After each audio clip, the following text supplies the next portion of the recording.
बसई सुरभि जहाँ तीरथ सोई, तजई प्राण मुक्ति सब कोई। रोम रोम सुर तीरथ चरना, कई विधि मातु करऊं में बरना। अर्थात गौ माता का जहाँ वास होता है वो स्थान तीर्थ के समान है। गौ माता की जो सेवा करता है, गौ माता के जो सानिध्य में रहता है, उसका यदि निधन भी हो जाए तो उसको मोक्ष की प्राप्ति होती है। ऐसा भी कहा जाता है कि गौ माता के रोम रोम में देवताओं का वास है। ऐसी गौ माता का वर्णन हम क्या करें, लेकिन हमें स्वदेश और हमारा मंत्र है सबसे पहले देश। आज हम पहुंचे हैं बेरसिया रोड के बराई गांव में जयराम दांगी की गौशाला में। गौशाला में पहुंचने का मकसद यह है कि किसान भाइयों, आपको गौ पालन, गौ की सेवा और दूध उत्पादन के बारे में जानकारी देना है। और यहाँ पर गौशाला की संचालिका हैं प्रीति दांगी जी। प्रीति दांगी जी, आपका स्वदेश न्यूज़ के खास कार्यक्रम किसान संदेश में बहुत बहुत स्वागत है।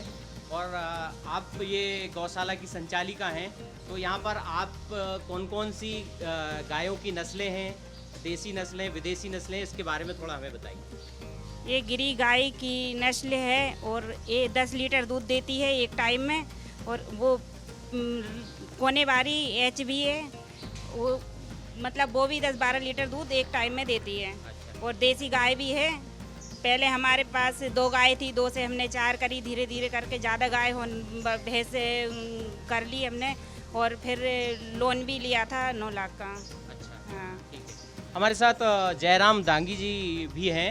आप दीदी की मदद करते हैं और ये गौशाला पूरी है, इसका संचालन और देखरेख करते हैं। गौशाला में जो नस्लें हैं आपने, इसमें हमें गिर भी दिख रही हैं, विदेशी भी दिख रही हैं, देसी गाय भी दिख रही हैं, तो इनके बारे में थोड़ा सा बता दीजिए। ये सब एचएफ गिर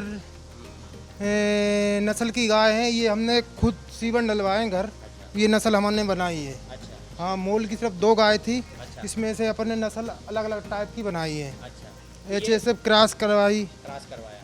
साईवाल से क्रॉस करवा के एचएफ करवाई। और ये कितना दूध देती है? जैसे आपने बताया गिर गाय है, ये कितना दूध देती है? ये गिर पर डे का ये मान लो 8 और 9 के बीच में एक टाइम में। अच्छा, एक टाइम मतलब दिन में 18-20 लीटर दूध प्रतिदिन निकलता है। हाँ। अच्छा।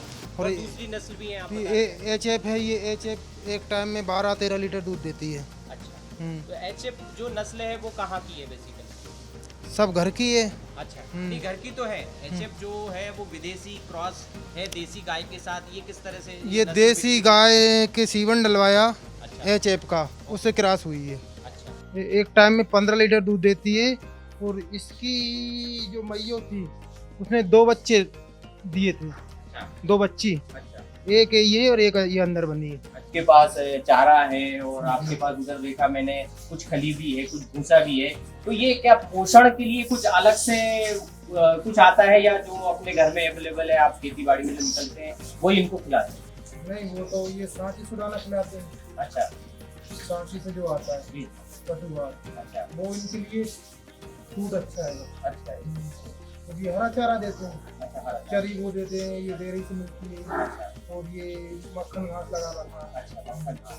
मक्खन घास विशेष तौर से ये दूध देने वाली गायों के लिए, भैंसों के लिए? तो सबके लिए खिलाते हैं। अच्छा। गर्मियों में हरा चारा जरूरी है। अच्छा, चलिए आइए थोड़ा सा आपकी भैंसें जो है वो भी उसके बारे में हमें जानकारी दीजिए। ये किस नस्ल की भैंस है? ये मुर्रा है। तो वो प्रतिदिन से कितना दूध आप देते हैं? कितना? एक टाइम में 6 और दूसरी है 7 भी देती है, 5 भी देती है, उस टाइम में देती है।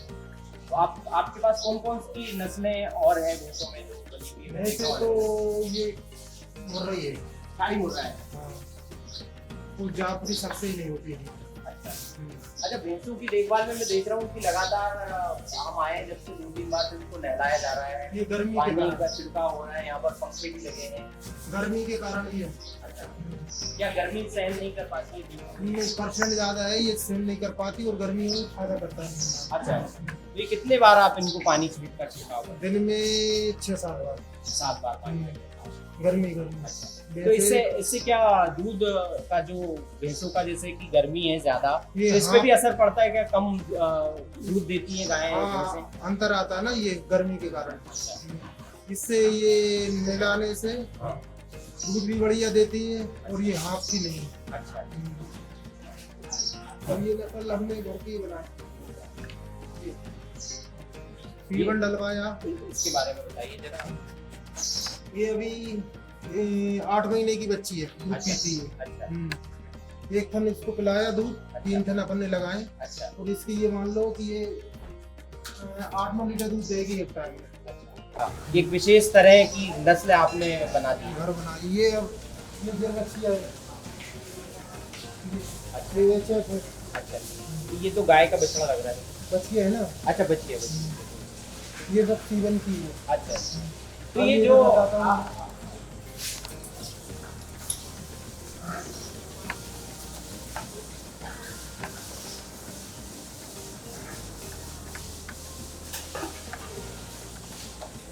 ये देखिए, ये घर की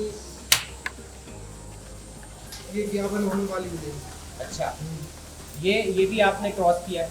हाँ कि सरकार ने भी जगह जगह सीमेंट केंद्र और क्रॉस ब्रीड हाँ, के है लिए ना। केंद्र खोले हैं। हमारे यहाँ का ये का बहुत दाम अच्छा उससे डलवा।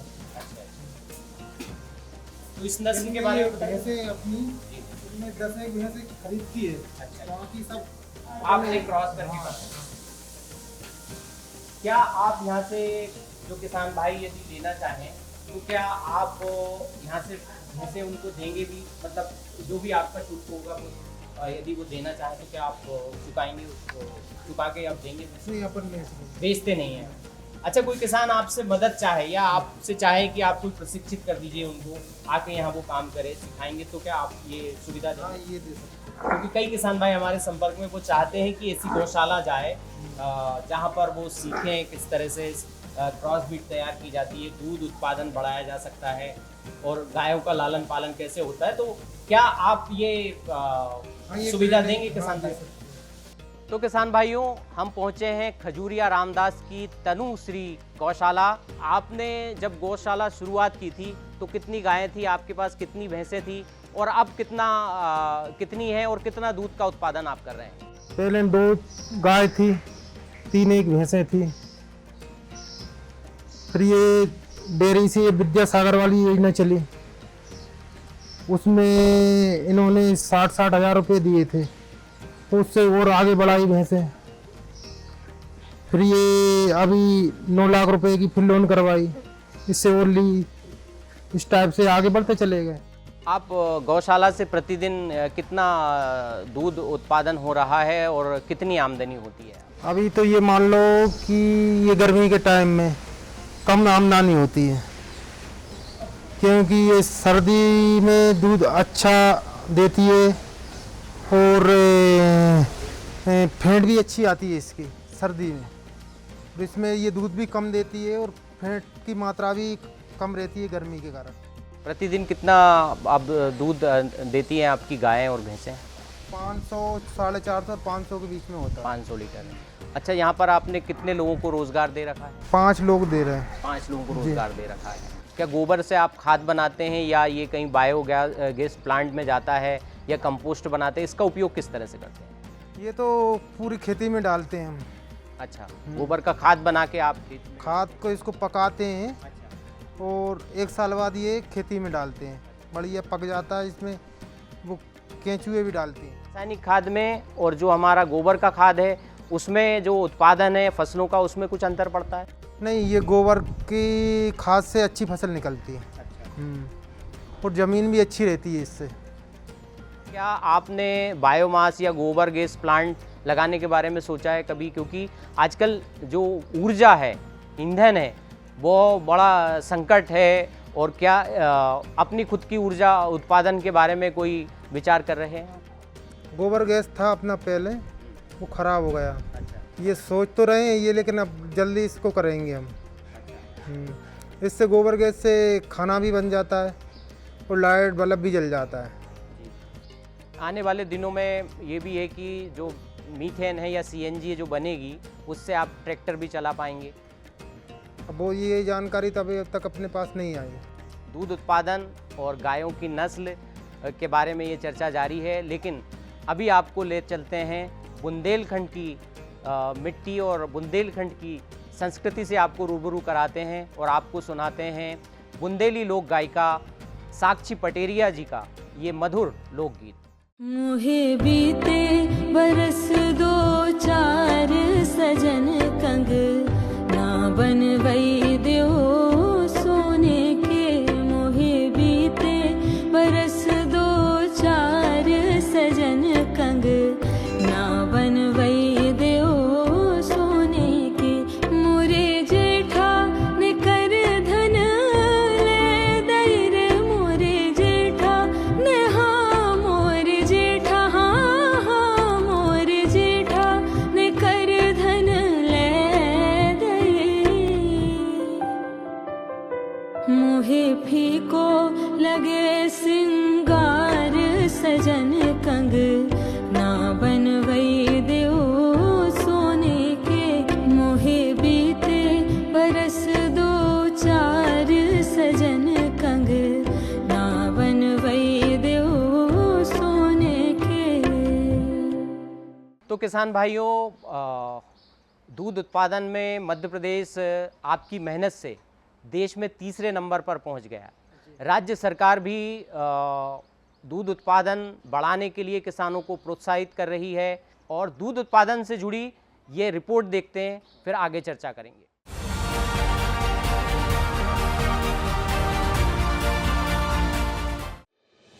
मध्य प्रदेश के किसान अब सिर्फ बम्पर अनाज उत्पादन तक सीमित नहीं है, बल्कि दूध उत्पादन में भी नए रिकॉर्ड बना रहे हैं। ये कहना अतिशयोक्ति नहीं होगा कि प्रदेश के गांवों में श्वेत क्रांति की एक नई तस्वीर उभर रही है। खूंटे पर बंधी देसी गायें अब दूध उत्पादन के मामले में विदेशी नस्लों को कड़ी टक्कर दे रही है। बीते एक दशक में राज्य का दूध उत्पादन 3 गुने से भी अधिक बढ़ा है। राष्ट्रीय गोकुल मिशन के तहत गांव-गांव तक पहुंचे मुफ्त टीकाकरण, उन्नत खानपान और बेहतर पशु प्रबंधन का असर अब साफ दिखाई दे रहा है। 10 साल पहले जो देशी गाय औसतन प्रतिदिन 2 किलो 800 ग्राम दूध देती थी, उसकी क्षमता अब बढ़कर करीब 4 किलो प्रतिदिन तक पहुंच गई है। खास बात यह है कि उत्पादन सुधार की यह रफ्तार विदेशी और क्रॉस ब्रीड गायों की तुलना में कहीं अधिक तेज है। पिछले दशक में जहां विदेशी नस्ल की गायों की उत्पादन क्षमता में करीब 15% वृद्धि हुई, वहीं देशी नस्लों ने 41% की रिकॉर्ड वृद्धि दर्ज की है। इसी तरह भैंस पालन में भी बढ़ोतरी देखने को मिली है, जिससे ग्रामीण अर्थव्यवस्था को नई मजबूती मिल रही है। प्रदेश में पिछले 10 वर्षों में राज्य का कुल दूध उत्पादन 8,889,000 टन से 3 गुना बढ़कर 3,054 टन के पार हो गया है। इस उपलब्धि के पीछे प्रदेश की डॉक्टर मोहन यादव सरकार की योजनाएं, पशुधन की बढ़ती संख्या और किसानों द्वारा बेहतर प्रबंधन है। कब से ये दूध का उत्पादन कर रहे हैं? मैं 3-4 साल से कर रहा हूँ। हाँ, इसमें कितना फायदा है आपको? ये क्या गाय की वो निकल आती है और घर चल जाता है और बच्चे खा लेते हैं। अच्छा, बच्चे खा लेते हैं। हाँ, और जो गाय से जो गोबर निकलता है उसका उपयोग क्या खाद बनाने में? खाद बनता है और जो मार्केट से खाद लाते हैं उसकी बचत हो जाती है पूरी। रोज बेचते 10-1 लीटर लाते हैं। इसमें हमें आमदनी रोजाना की 150-200 रुपया करीब में हो जाता है। 2 गाय हैं, 5 लीटर हो जाता है, 2.5 3 लीटर दे देती हैं। उससे अपना गुजारा चलता रहता है। दूध उत्पादन बढ़ने के पीछे मोहन सरकार की बड़ी पहल है। प्रदेश सरकार ने सहकार से समृद्धि के विजन के तहत दुग्ध संघों और राष्ट्रीय डेयरी विकास board, MP state cooperative dairy federation के साथ अनुबंध के माध्यम से किसानों और पशुपालकों की जिंदगी बदलने का महत्वपूर्ण कदम उठाया है। CM डॉक्टर मोहन यादव ने विशेष तौर पर भोपाल में राज्य स्तरीय गोपाल सम्मेलन किया, जिसमें केंद्रीय सहकारिता और गृह मंत्री अमित शाह को आमंत्रित किया गया। यही वजह है कि प्रदेश अब दूध उत्पादन में देश में तीसरे स्थान पर पहुंच गया है। प्रदेश को मिल्क कैपिटल बनाने की दिशा में भी हमारी सरकार निरंतर नवाचारों के साथ आगे बढ़ रही है। हमने दूध उत्पादन से लेकर उसके संकलन के भी प्रयास बढ़ाए हैं। हमने 1752 नई दुग्ध समितियों का गठन किया है। हमारा प्रतिदिन दूध संकलन आज 10 लाख किलोग्राम से भी अधिक पहुंच गया है। दूध उत्पादक किसान भाइयों की 1600 करोड़ रुपए से अधिक की राशि का भुगतान भी हमारे द्वारा किया गया है। किसानों को अब दूध का दाम प्रति किलो 8 से 10 रुपया प्रति किलो बढ़कर मिल रहा है। ये सिर्फ आंकड़े नहीं हैं, बल्कि मध्य प्रदेश को मिल्क कैपिटल बनाने की दिशा में क्रांतिकारी कदम है। हम चाहते हैं कि किसानों की आय बढ़ाने के लिए पशुपालन के साथ ही दूसरे नए रास्ते भी तैयार हो। प्रदेश सरकार गौपालन को बढ़ावा देने आचार्य विद्यासागर गौ संवर्धन योजना समेत अन्य योजनाएं चला रही है, जिसके तहत गौपालन करने वाले किसानों को 10 लाख तक की राशि दी जाती है। प्रदेश में गौवंश की बढ़ोतरी के पीछे सुविधाओं का विस्तार भी है। अब इंसानों की तरह गौवंश को तुरंत चिकित्सा उपलब्ध कराई जाती है। इसके लिए प्रदेश भर में गौ एम्बुलेंस सेवा चलाई जा रही है। और अब तक लगभग 21,92,000 के करीब पशुपालक इसमें लाभान्वित हो चुके हैं। लगभग 15 लाख के आसपास पशुपालकों को घर पहुंच सुविधा उपलब्ध कराई गई है और लगभग 7.5 लाख पशुपालकों को कॉल सेंटर में टेलीवेट के माध्यम से आवश्यक मार्गदर्शन दिया गया है। यह सुविधा का कोई दुरुपयोग ना करे, इसके लिए इस सुविधा को सशुल्क रखा गया है और ये 150 रुपये प्रति पशु लिए जाते हैं। वह राशि भी पशु कल्याण समिति में जमा हो जाती है। यह योजना प्रदेश के पशुपालकों को अत्यंत लाभदायक है और प्रदेश में 406 इकाइयाँ वर्तमान में संचालित हैं। सभी 313 विकासखंडों में इकाइयाँ हैं, सभी जिला मुख्यालयों में इकाइयाँ हैं और जिन विकासखंडों में अधिक पशु हैं वहाँ पर 2 इकाइयाँ दी गई हैं। इस तरह से कुल 406 इकाइयाँ पूरे प्रदेश में कार्यरत है। कॉल सेंटर भोपाल में स्थापित है। सभी वाहनों की GPS मॉनिटरिंग की जाती है। वाहन कब जा रहा है, कहाँ जा रहा है, कितने बजे जा रहा है, कहाँ रुका है, सबकी मॉनिटरिंग ऑनलाइन ही होती है। तो किसान भाइयों, प्रदेश में गौवंश और अन्य पशुधन की बढ़ती संख्या भी उत्साहजनक तस्वीर पेश कर रही है। मध्य प्रदेश में वर्तमान में 3,185 गौशालाएं संचालित हैं, जिनमें करीब 5.5 लाख पशुधन का पालन हो रहा है। 20वीं पशुधन गणना के अनुसार प्रदेश में कुल गौवंश की संख्या बढ़कर 1,87 लाख तक पहुंच गई है। इसमें देसी गाय की संख्या वर्ष 2012 के 1,06 लाख से बढ़कर अब 1,10 लाख पहुंच गई है। वहीं भैंसों की संख्या भी बढ़कर 1,03 लाख दर्ज की गई है। प्रदेश की डेयरी सहकारी समितियां प्रतिदिन औसतन 10 लाख किलोग्राम से अधिक दूध का संग्रहण कर रही है। इस दूध का भुगतान सीधे किसानों के बैंक खातों में पहुंच रहा है, जिससे ग्रामीण अर्थव्यवस्था में लगातार नकदी का प्रवाह बना हुआ है। अब डॉक्टर मोहन यादव की सरकार श्वेत क्रांति 2.0 के माध्यम से अगले 5 वर्षों में दूध संग्रहण को 50% तक बढ़ाने की तैयारी में जुटी है।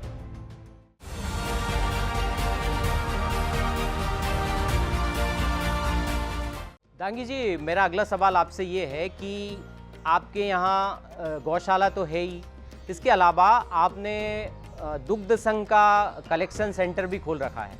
तो कलेक्शन सेंटर पर प्रतिदिन आप कितना दूध आता है आपका और कितना दूध आप भोपाल दुग्ध संघ सांची को भेजते हैं, इसके बारे में हमें बताइए।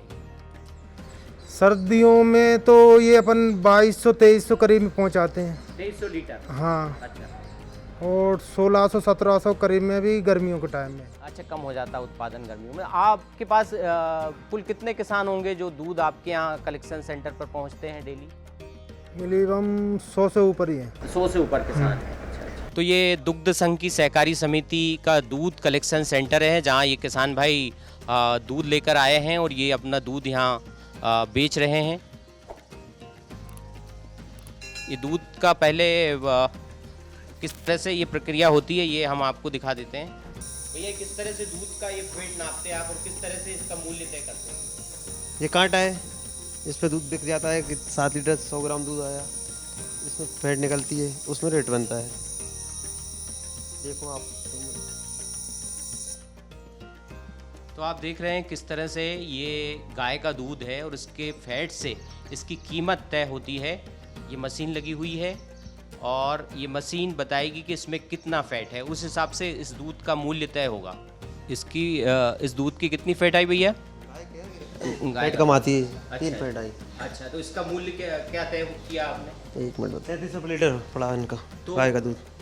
इनके जो गाय का दूध था इसका फैट का माप निकाला, उसके बाद प्रति लीटर जो कीमत तय हुई है वो हुई है 37 रुपये प्रति लीटर। तो इस तरह से यहाँ किसान भाई अपना दूध लेकर आते हैं। दुग्ध संघ का ये दूध संग्रहण केंद्र है। और इसका जो भुगतान है वो कब होता है? 10 दिन में। तो ये दूध का भुगतान जो है वो 10 दिन में किसान भाइयों को हो जाता है।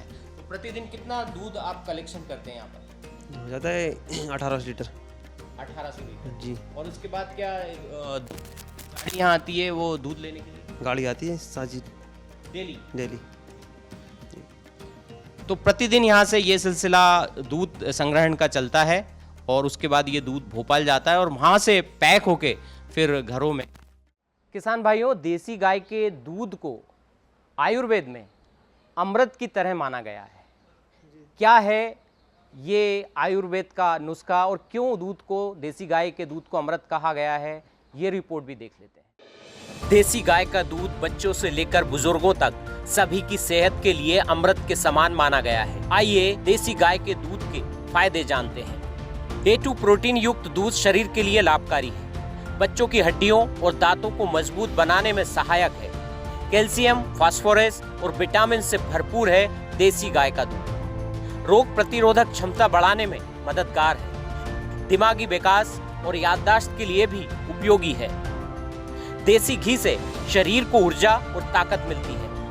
पेट और पाचन तंत्र के लिए भी लाभकारी है। शरीर में कमजोरी और थकान कम करने में बेहद सहायक है। आयुर्वेद में देसी गाय के दूध को अमृत के समान बताया गया है। बुजुर्गों और बच्चों दोनों के लिए देसी गाय के दूध में पौष्टिक आहार है। प्राकृतिक तरीके से प्राप्त हुए दूध में केमिकल मिलावट की संभावना कम है। देसी गाय का दूध हृदय स्वास्थ्य के लिए भी लाभकारी है। देसी गाय के दूध का नियमित सेवन करने वाला दीर्घायु हो जाता है। आप खेतीबाड़ी के साथ दूध उत्पादन से हर महीने कितनी आमदनी आपको अलग से मिल जाती है ताकि आप अपना कारोबार बढ़ा रहे हैं? एक मोटा मोटी हमें एक आंकड़ा तो दीजिए। अब ये हैगा कि अपनी 60 भैंसें गाय है। हाँ जी। घर की नस्ल बनाई। अच्छा। ये तो इसमें 30-1,000 रुपये महीने अच्छा कमाई हो जाती है। यानी कि खेतीबाड़ी अनाज उत्पादन के अलावा आप दूध उत्पादन से 30,000 प्रति माह रुपए निकाल लेते हैं और जो कि आपके काम आता है। खर्चा काट के सब निकाल लेते हैं। 30,000 रुपये पर मंथ। तो किसान भाइयों, दूध सिर्फ पोषण नहीं देता, किसानों को समृद्धि देता है, प्रदेश को समृद्धि देता है, प्रदेश की आर्थिक जो ग्रोथ है उसमें अपना योगदान देता है। तो दूध उत्पादन खेती के साथ कितना ज़रूरी है ये हमने जाना। हमें दीजिए अनुमति। डांगी जी, आपका भी बहुत बहुत शुक्रिया कि आपने हमें समय दिया। अगले अंक में फिर हम हाजिर होंगे नई जानकारी, नई प्रेरणाओं के साथ। आप देखते रहिए स्वदेश न्यूज़ और हमारा मंत्र है सबसे पहले देश।